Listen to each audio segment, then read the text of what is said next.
Alright, wa Tanzania, kama umetujoin, niko hapa na Malawi. Huyu amekimbia kule Lake Nyasa, amekimbilia hapa Tanzania kwa sababu hali yetu ya Tanzania ni nzuri sana. Wa Tanzania, penda nchi yenu. Unaona wanavyopenda wa Malawi hapa. Griffin.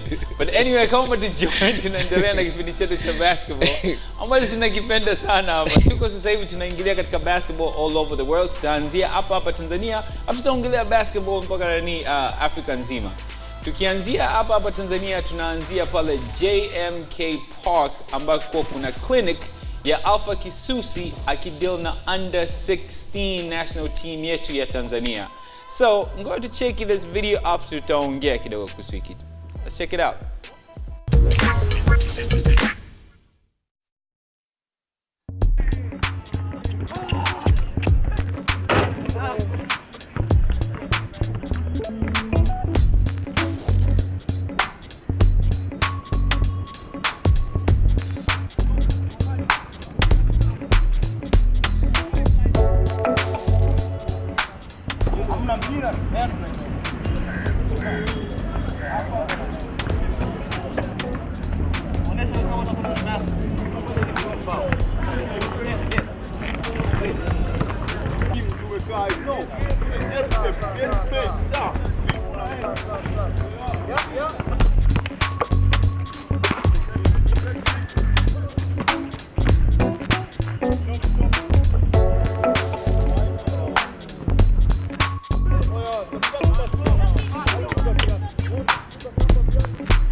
Keep him busy.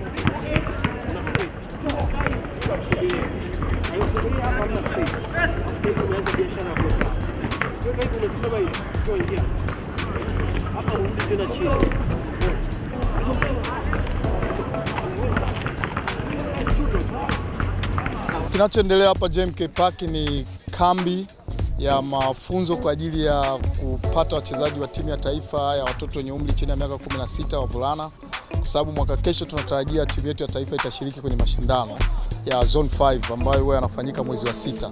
Kwa hiyo tumeita hii ni kama open camp ambapo tunakuwa tunakaribisha wachezaji wote ambao tunatarajia mwaka kesho watakuwa na miaka 15 au 16. Kwa maana hiyo waliozaliwa mwaka 2003 na 2004. Kwa hiyo kwa kifupi ni kwamba tunafanya hivyo, na mwezi wa 3 au wa 4 wakati wa likizo ya Pasaka tutakuwa na kambi nyingine ambayo sasa tutapata majina ya wachezaji kama 15 hivi ambao ndio watakuwa kwenye mchujo wa mwisho kwa ajili ya mashindano yatakayofanyika mwezi wa 6. So ilikuwa kambi ya 3 for this year. Kama YDP tumefanya kambi na hii hapa inakuwa ni ya 4 kwa 2018. Kambi ya Arusha ya Monduli this last time ya December ilikuwa tofauti sana na kambi za kwanza na ya pili. Watoto wana improve sana. Ukiangalia kambi ya kwanza wengi waliokuja walikuwa wale watoto ambao unamfundisha kudaka mpira, kutoa pasi, kushoot. I think hata kwa coaches ilikuwa more of like building the concept na understand the game. Kambi ya pili pia ika build off from kambi ya kwanza, ikawa watoto wanaweza skills sasa, wanajua kudaka mpira, wanajua kupass, and then tunaanza kuwa combine sasa kwamba it's a team sport, tunacheza na watu watano, post players wanakuwa fed hivi, unatakiwa kubox au kupata rebound. Na hii ya 3 it was even better kwa sababu watoto wengi sana nadhani walitumia muda waliojifunza na coach ku build off skills zao wenyewe walipokuwa walirudi mashuleni. Mwaka jana tulianza mwezi wa 6, tulifanya kambi ya kwanza. This time nimepata na TBF na coach Bahati kuendesha U16 Tanzania Boys training camp.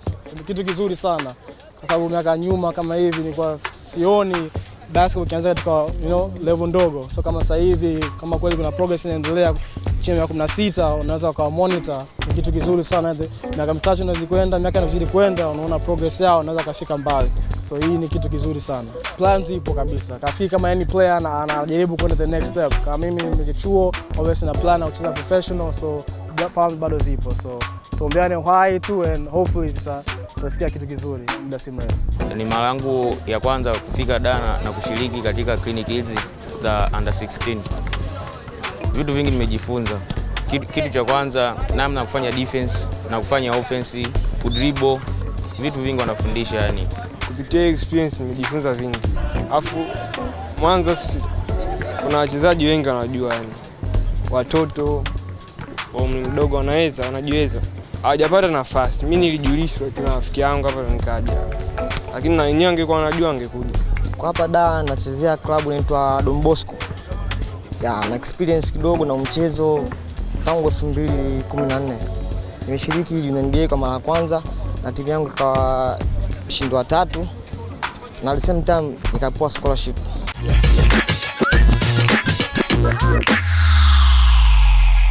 And wow, naona beautiful things zinaendelea pale JMK Park na timu yetu ya under 16 national team. So, Griff, mimi nataka nikuulize wewe. Umeona hapa timu yetu ya under 16. Kule Malawi na timu ya under 16. At the moment, we don't have an under 16 national team. Actually, we haven't had a national team for a very long time. It's the challenge that we're having in most countries, not only Malawi. We're having a very big problem there. Msimama wa Tanzania mnasikia huko. Na Malawi na hawana national team. Wewe tumerudia hapa Tanzania kwa huko. Endelea ndugu yangu, nimenifurahisha sana. Ongea, Keep talking. We are struggling a lot. Mainly it's because of funding. I believe I wouldn't want to say government, but I believe the private sector and the people that are running basketball, I believe they haven't invested much time into the junior leagues, and that can produce under 16s and under 20. 18. Yeah, we're struggling in that area. But the good thing is junior NBA is coming through. They've been working on a youth program for the past 1 year now. So we believe that's what can bring out the best of the youth that we have in Malawi. And so eventually, so now probably Malawi has a plan maybe in 5 years to have a national team? Not really. They're already working on a ladies national team and a men's national team. But for the under 16, we should have an under 16 very, very soon, because the junior program is what's going to bring about right? That's what we're working on. And on club level, the clubs they've really started investing in the youth. For example, the BraveHearts, we've got an under 16 team for the ladies as well as the boys. So we should be able to incorporate and help and foster this dream that we have for the under 16. So, I mean, I'm just gonna ask a very weird question, and please just answer the best way you can. Yeah. Since you guys do not have a national team, do you have a national head coach? At the moment, we do. You do have a national head coach? Yes, we do. And last year we could have had a national team, because we had the federation had planned some games with neighboring countries, Zambia and Zimbabwe. But unfortunately, the funds did not come through, and that time is when they had selected a national team coach, Hope Chisamanga. But unfortunately, the funds didn't come through for them to realize the dream of playing against Zambia and Zimbabwe. So what is the national head coach doing all this time if there's no national team? He's been trying to organize clinics and trying to select. So he's doing clinics? Yes. So this is a normal thing, because that's what's happening in this country. We have a national head coach who's been the national head coach for the past 4 years, and all he does is conduct clinics. Like, he comes for 3-4 days, does clinics, and then goes back to the US. So this is a very normal thing in Africa, is it? No, our national team coach stays in Malawi. Okay, stays in Malawi, and he's been really trying. But the problem is, we haven't had a national team for a very long time, honestly. So it's not easy to come through and say, let's do this, when you haven't had a national team for a very long time. But I believe things are starting to change, because for the past 2-3 years, people are starting to love the game again. For the first time, our federation has managed to get sponsorship from a bank in Malawi, a very lucrative sponsorship for 3 years for college basketball. Right. We've never had this for a very long time, maybe for more than 6 years. So things are starting to open up. Things are really starting to open up. and we hope we're gonna get a national team very soon. Okay, I could see some of the highlights over there in the background. This is ABC, right? We're looking at ABC. Yeah. Yeah, this is one of the top teams in the country, right? Yeah, one of actually the defending champs. ABC. No, there's no ABC there. There's that's BraveHearts. The guys with the ball, that's BraveHearts. They're playing the Cougars. They're playing the Cougars. Yeah. How are the Cougars doing? They're doing well. Really? The Cougars are doing well? Yeah, they're really doing well. Because Actually, I remember the Cougars got destroyed by a certain team from Tanzania. From Tanzania. Yes, I remember that. Actually, that time we didn't have BraveHearts, but you beat pretty everyone else in Malawi, and that's where the passion came from. Actually, you know, that's where we didn't want to lose to Tanzania again, so we started working on our game. Yeah, so the teams have really stepped up. Cougars is playing well. We've got Central Nice is playing well. BraveHearts is playing well, and some teams are also playing well. Right there, you said something very interesting. Basketball in Malawi wasn't all that great. It's not too far. I mean, it's not too long ago when we came to Malawi and we totally dominated. Yeah. And yet you guys are doing really well right now. What were you guys able to do to change that? Because now I see you guys are playing a lot of international games. You're playing in Botswana, Zambia, Zimbabwe, Angola, and all that. And you guys are winning a lot of matches. You're playing more international. What are you guys doing that's different? I'll start on BraveHearts because I know much about BraveHearts. But all I can say is when we came to Tanzania, we lost pretty bad. Actually, I remember you told us that if we're able to reach 30, you're going to get us lunch. No, dinner, and we reached 36, and it was 36, 106. I'll never forget that game. Jogo, we beat you guys by 100 points. 106 to 36. You know, and you bought us dinner because you said we've won the game. Yes. So that time we're called rejects. Right. We went back and we felt pretty bad because we thought we wouldn't get the publicity. Yet when we got back there, it was all over the news. You see, it was bad, really bad. So we went back and said, Jogo, right? Jogo.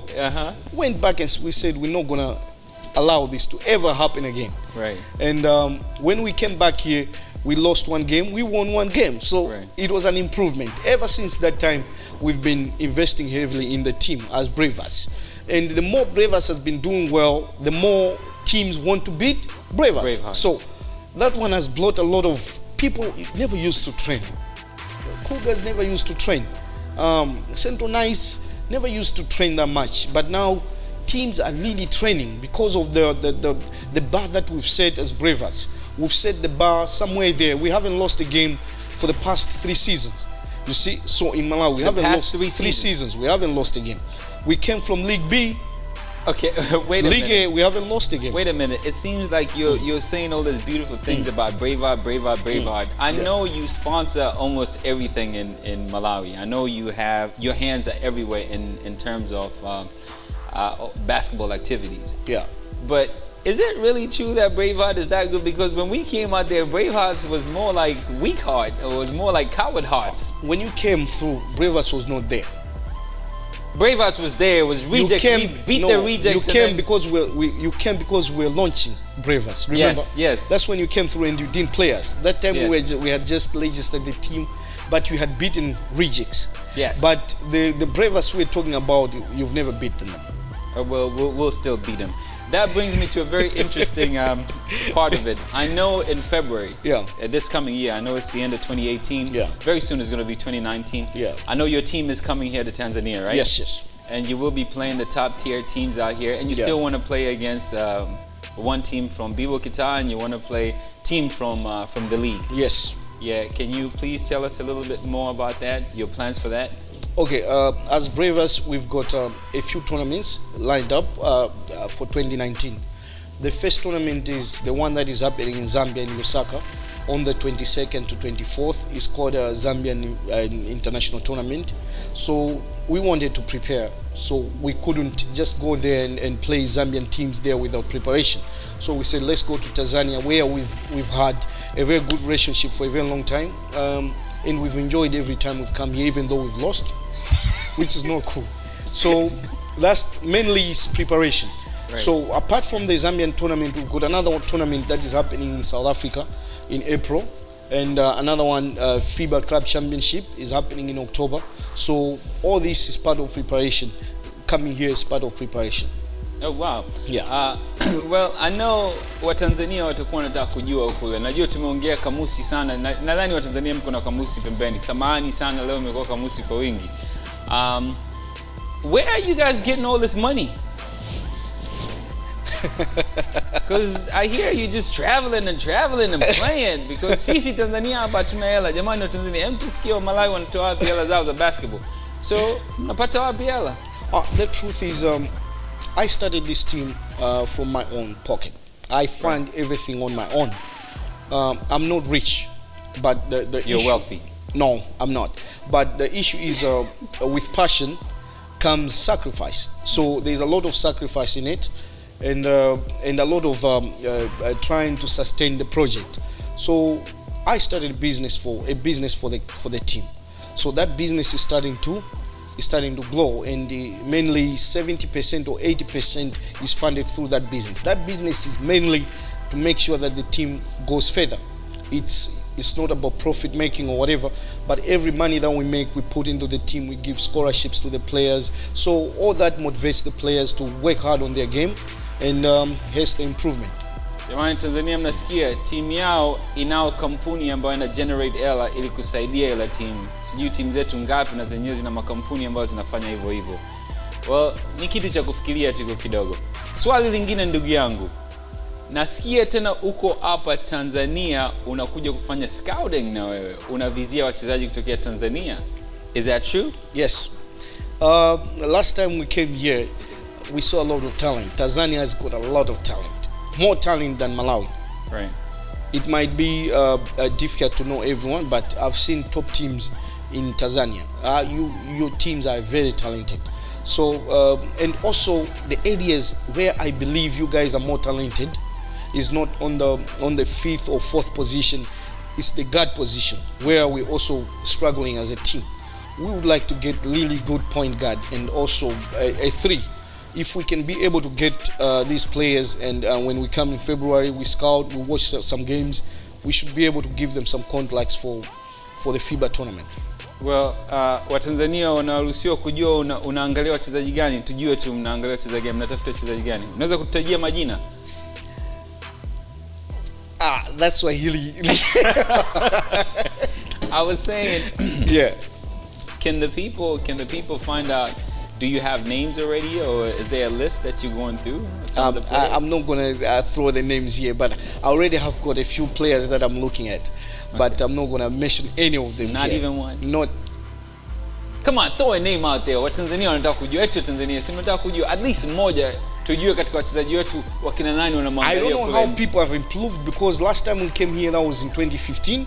So I don't know how other players are playing, but I really liked Evans, the way Evans plays, the MVP for the Bibo Kita 2014 or 2015, and 2015. Also Eric, the MVP the previous year. Yeah, so these two guys, I've been watching them a lot on YouTube through your the footage that you usually left there for Bibo Kita, and some of the games that you gave me a long time ago. So right. I'm thinking that Evans can really help us in the areas that we're looking for. Yeah. Interesting. Jamani, nimesikia wa Tanzania kule wachezaji wetu kweli tuna wachezaji wazuri, ni kwamba tu hizi programs zetu kuziweka vizuri. Watu wengine wanaangalia kutokea kule nje. And it's nice kupandisha videos. This is what happens. Watu kule international kama blaza anaonekana na hela huyu. Kwanza tukitoka hapa mimi naweza tukamkamata. I don't have money. I'm not rich. I've been telling you. Kevin, going around, you talking about money, man. We might just see some brothers outside this gate waiting for you, man. You step out there and like, give me some of that money, bro. I'm packed, man. That's right. Okay, so wow, it's really interesting. Can you also tell us a little bit of some of the tournaments that you've had in Malawi, and you've had some of the teams come from Tanzania and how they did? I know Savio has been there. Yeah. I know Bear has come out there and all that. How is that? You know. We've got a tournament that is called BraveHearts International Basketball Challenge. Right. BIBC. This tournament, we had a second edition last year. The first edition, Mbeya showed up and Savio. And the second edition, we had teams from Zimbabwe, teams from Zambia, teams from Tanzania as well, and it was interesting. The only issues that I'm starting to see with these tournaments, I would like the tournaments to be a little bit better organized than the ones that we see out there. Our tournament is really organized really well. Most of the tournaments that we go to, people don't really put enough effort in making sure that the tournament Blaza, wewe unaela, mbona unakuwa namna hiyo? Mbona unajifanya kama hivi unawaelewi? It's not always about the money. Like you, I've learned a lot from you. Your things are organized properly. This organization doesn't require money. It just needs a paper and pen. You know, so people are supposed to take the tournament seriously. Right now, everybody's hosting a tournament. Wewe toa hela. Afu mimi ndakuletea watu wa organize kule kwako vizuri tu, hata uko sehemu nyingine. Si una hela? A little. A little. Blaza, jamani wa Tanzania, mimi kuna mtaji hapa. Kuna fursa hapa. Huyu Blaza ana hela. Mwandikieni nani pale, watoeni na mwenda kufanyia kule organizational skills kidogo. Come on. No, I'm messing with you, man. We always love Malawians out here. We're almost out of time, so I would like you to pretty much tell us anything that you think you might want to add to the trip, maybe the future trip that you will be coming to in February, or maybe something in Malawi, because we want to learn about basketball as a whole in Africa. So we've got a tournament on the from 22nd August in 2019 in Malawi, 22nd August to 26th August at ABC, the third edition of BraveHearts International Basketball Challenge. I would love if we can get more teams from Tanzania, because honestly, people, the places that we usually go, Tanzanian teams or teams from East Africa, they don't usually travel. We always have teams from Southern Africa. Southern Africa. Yeah, I would love if we can see more teams from Eastern Africa, because the basketball that we play here in Tanzania, the basketball that is played in Zambia is totally different.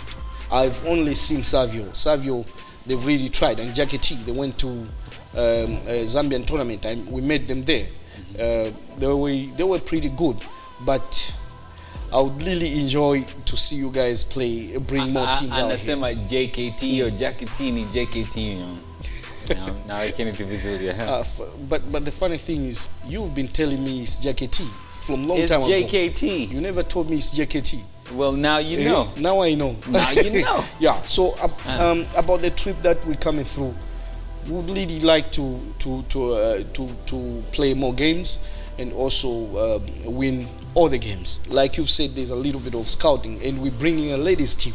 We've never brought a ladies team to Tanzania. Oh, that's going to be really interesting. Yeah, we want to introduce our ladies team to you guys. Unfortunately, 2018 is over for hoops. So, I know this is the best basketball program that you've been to. It's okay, you can tell the people. Go ahead, tell them. Actually, the setup and everything else, and the presenter, everything is awesome here, man. Well, I would work here. I told you, you pay me some ela. Why would I pay you? I'm not paying Malawians, man. Come on, man. I'll stay here, man. I'll stay here. Yo, coming here taking all our jobs. Yo, taking all our jobs. You're not getting that. So, man, it was a pleasure having you, man. I really appreciate it, man. It's actually happy. We haven't seen each other for a very long time. Yes. To hook up here, this is great, man. Malawians are like our cousins, man. You know, Malawi, we pretty much own Malawi.